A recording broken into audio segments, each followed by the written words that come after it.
केंद्र सरकार द्वारा पेट्रोल और डीजल की कीमतों में कटौती के बाद 23 राज्यों और केंद्र शासित प्रदेशों ने पेट्रोल और डीजल पर वैट कम कर दिया है।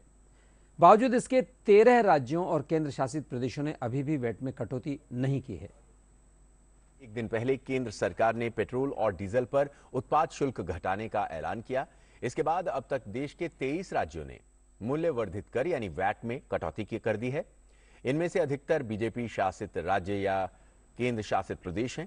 वहीं कांग्रेस शासित राज्यों में अब भी वैट की कटौती नहीं की गई है। कुल 13 राज्य या केंद्र शासित प्रदेशों में अब तक वैट नहीं कम किए गए हैं। ऐसे में इन राज्यों में सिर्फ केंद्र की ओर से दी गई राहत ही प्रभावी है। दिलचस्प यह है कि जिन राज्यों ने वैट पर राहत नहीं दी उनमें अधिकतर कांग्रेस शासित प्रदेश हैं। ये राज्य महाराष्ट्र, राष्ट्रीय राजधानी क्षेत्र दिल्ली, पश्चिम बंगाल, तमिलनाडु, तेलंगाना, आंध्र प्रदेश, केरल, अंडमान और निकोबार, झारखंड, ओडिशा, छत्तीसगढ़, पंजाब और राजस्थान हैं। पेट्रोल और डीजल के दामों में कटौती के बाद अब भारतीय जनता पार्टी कांग्रेस पर हमलावर हो गई है। बीजेपी का सवाल है कि कांग्रेस शासित राज्य तेल की कीमतों को लेकर वैट क्यों कम नहीं कर रहे। दरअसल केंद्र सरकार की ओर से डीजल पेट्रोल की एक्साइज ड्यूटी कम करने के बाद बीजेपी शासित राज्यों ने भी वैट घटाने की घोषणा कर दी है, जिससे उन राज्यों में तेल के दाम अब पहले की अपेक्षा काफी कम हो गए हैं, जिसके बाद अब बीजेपी ने कांग्रेस पर निशाना साधना शुरू कर दिया है। गौरव भाटिया ने कहा कि कांग्रेस की सरकारें आम जनता से जुड़ा ठोस फैसला क्यों नहीं ले पा रही हैं। जब एक्साइज ड्यूटी घटाने का अहम निर्णय लिया गया, उसका स्वागत नहीं किया इन्होंने।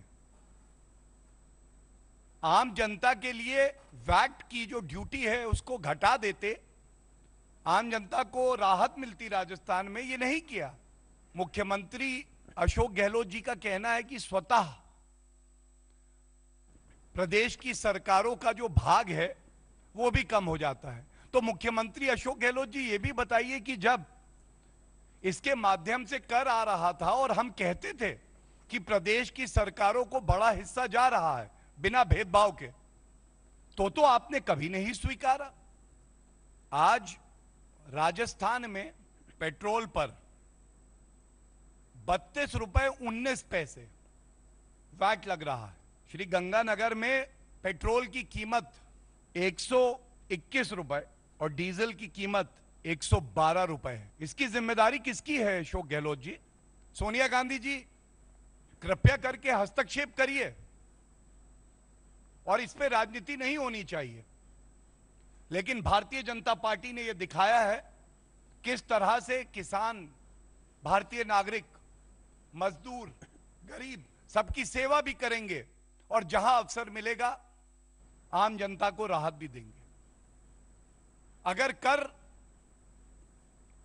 आएगा हमारे खाते में, कोष में, तो उसका एक एक रुपया देश के निर्माण के लिए समर्पित होगा, आम जनता के लिए समर्पित होगा। लेकिन राजस्थान में ऐसा प्रतीत नहीं हो रहा।